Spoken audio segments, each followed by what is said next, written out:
Bonjour et bienvenue pour ce numéro spécial du Journal des Biotech et j'ai le plaisir de recevoir aujourd'hui Jocelyne Bloch, cofondatrice de Onward et Grégoire Courtine, cofondateur et Chief Scientist Officer de la société. Bonjour à tous les deux. Bonjour.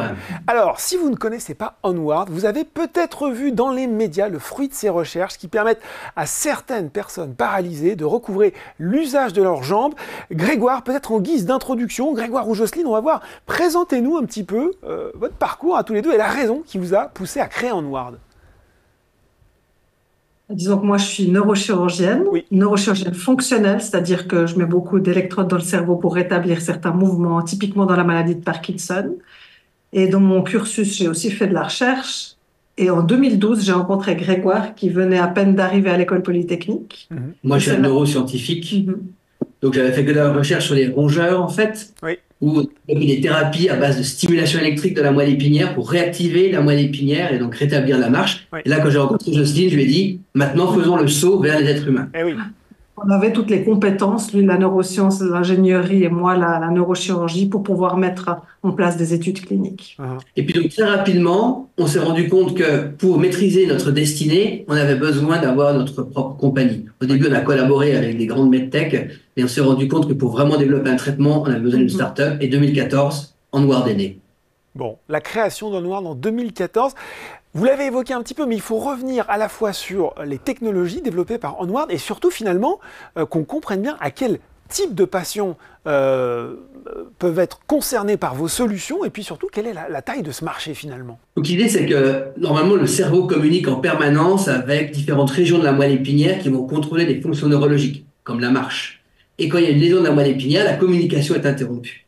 Nous, on va la rétablir en allant stimuler la moelle épinière pour réactiver ces régions qui sont intactes anatomiquement, mais déconnectées du cerveau et du coup dysfonctionnelles. Donc, on a identifié toutes les zones de la moelle épinière qui sont en relation avec certaines fonctions neurologiques, comme le disait Grégoire, la marche, par exemple.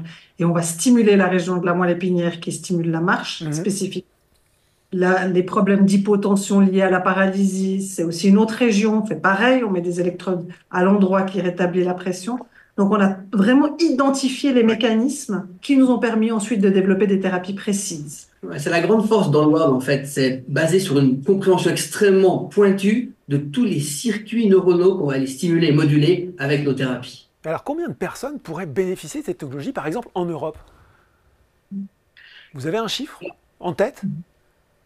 Alors, il y a en Europe et à travers le monde entier Oui. 2,5 millions environ de personnes qui ont des lésions chroniques de la moelle épinière, jusqu'à par contre 500 000 personnes par an qui deviennent paralysées. Donc D'accord. on ne sait pas encore quel est l'impact complet des thérapies qu'on a développées. On a ciblé d'abord les gens qui ont des lésions de la moelle épinière, mais récemment des gens, comme l'a dit Jocelyne, qui ont la maladie de Parkinson et peut-être même des accidents vasculaires cérébraux. Ouais. C'est vrai qu'on peut élargir les indications actuellement. On se rend compte que d'autres patients pourront bénéficier de ce traitement. Ouais. Donc, Bon. Donc un marché potentiellement très large. Et il faut dire aussi qu'Onward, c'est une aventure internationale entre la France, la Suisse, les Pays-Bas. Comment ça fonctionne concrètement? Est-ce que c'est plutôt quelque chose de positif? Ou est-ce qu'il y a un petit peu aussi de... Est-ce que ça complique un petit peu les choses?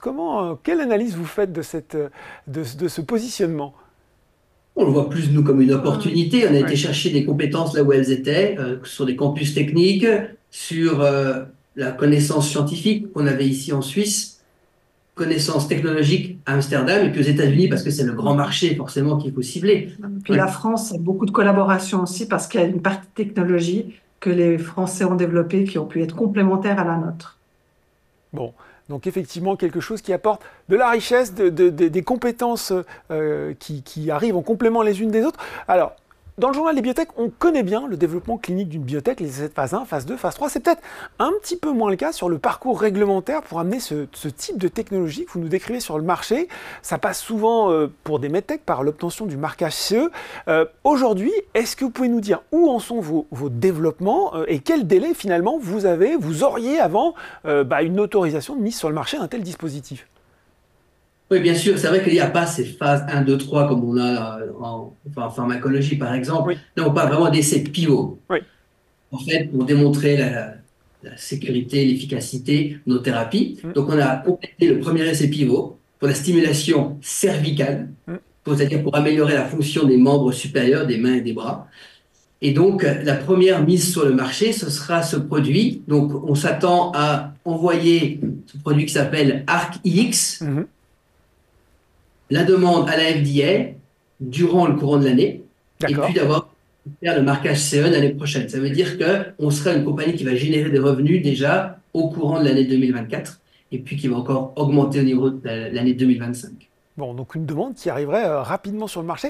Est-ce que on a déjà, alors je ne sais pas si vous pouvez le communiquer, mais c'est aussi un domaine auquel on s'intéresse dans le journal des biotech, une estimation du coût du dispositif et la façon, notamment, dont il serait pris en charge sur le marché américain, puisque c'est le marché que vous visez?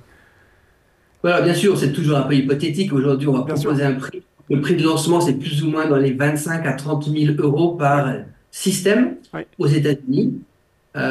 Puis on verra après au niveau de l'Europe et puis surtout des marchés majeurs tels que l'Allemagne et la France qu'on va cibler en premier. Quel type de prix on pourra cibler? Forcément, quand on évoque ce genre de sujet, on pense aussi aux compétiteurs. Je pense notamment à Medtronic, qui travaille sur des solutions similaires. Et comment ne pas évoquer, je pense que vous devez en entendre beaucoup parler, Elon Musk avec bien sûr Neuralink. Comment vous vous positionnez par rapport à ces autres acteurs? Je ne pense pas qu'on puisse dire qu'actuellement on est des réels compétiteurs. C'est vrai qu'on a parlé avec Medtronic, et Medtronic n'offre actuellement pas de solution pour restaurer la marche, le mouvement ou les problèmes de fonction neurologique perdus après la paralysie.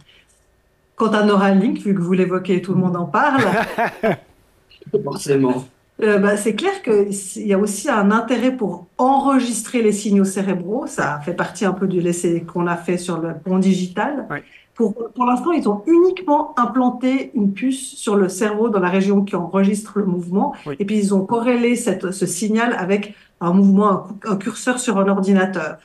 Mais ils n'ont pas fait comme nous, rétabli le mouvement chez le patient. Donc ça, on peut dire pour l'instant qu'à ce jour, nous sommes les seuls. Donc Onward, pour vous, est l'acteur le plus avancé dans ce domaine? Absolument. Neuralink, aujourd'hui, enregistre le cerveau, mais ils ne savent pas aller stimuler pour réactiver le mouvement. Il y a seulement Onward qui peut enregistrer et stimuler pour rétablir le mouvement de gens paralysés.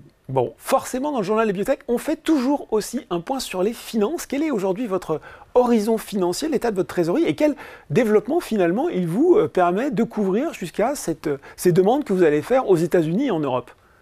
Bien sûr.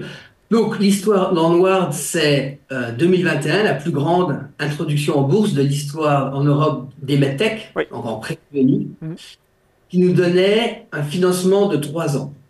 Et donc, on a annoncé qu'on avait du cash jusqu'à justement la fin 2024.